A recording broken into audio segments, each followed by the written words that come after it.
Hello, everyone. My name is Joshua Lucas. I'm a second year Doctor of Occupational Therapy student at Duke University School of Medicine, and welcome to OT Explained. And so, before I get any further in this video, I would just like to ask you all to first comment, like, subscribe, and share this video.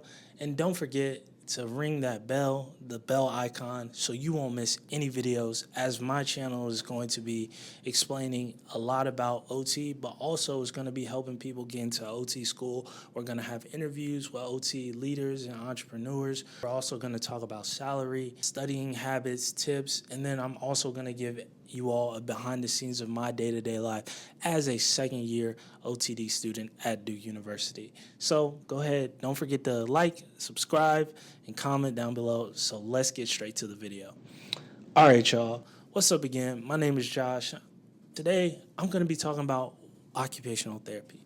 And so, what is OT? And so, one of the reasons I created OT Explained, because a lot of times I've been in clinical settings where MDs, DOs, they don't even understand what OTs are. They don't understand the scope of practice. So, I'm here to educate everyone about occupational therapy. And if you don't know, don't feel bad, because it's a learning experience.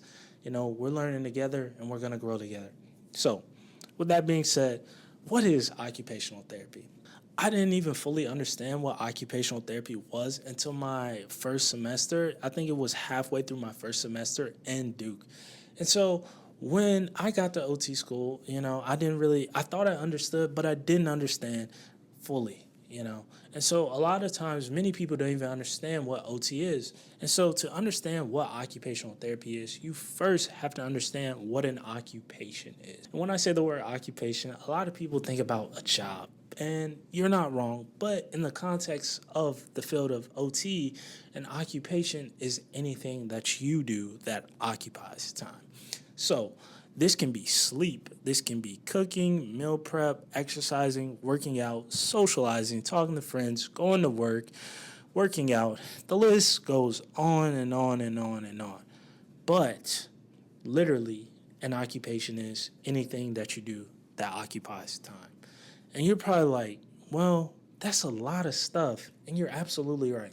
It is a lot of stuff. So what do occupational therapists do with so much stuff?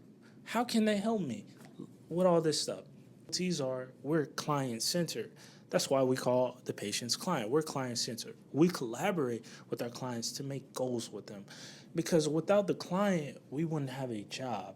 And so you have to understand, even though we may be experts and we may have a master's or a doctorate degree, ultimately our client is the expert in their life, meaning they're the expert in their occupations, making them an essential part of our team. And so we have to collaborate with them, because we don't know more than them. Some people may think they may know more than their patient or their client. You may know more book stuff, but you don't know more about their life than they do. And occupational therapists really focus on that aspect, that it is a collaborative effort. And so while we have all this knowledge of book work and all this anatomical stuff and interventions and grading up and down, they ultimately know what they need. And we have to listen to them, because we need to understand them. And that's the only way that we'll be able to help them and engage them and help them get back to their occupational baseline to improve their performance, engagement, and satisfaction with the things that they want to do, need to do, and have to do. So that's what occupational therapists do, and that's what occupational therapy is. And so many times people get the scope of practice of occupational therapy completely wrong, and it is so irritating.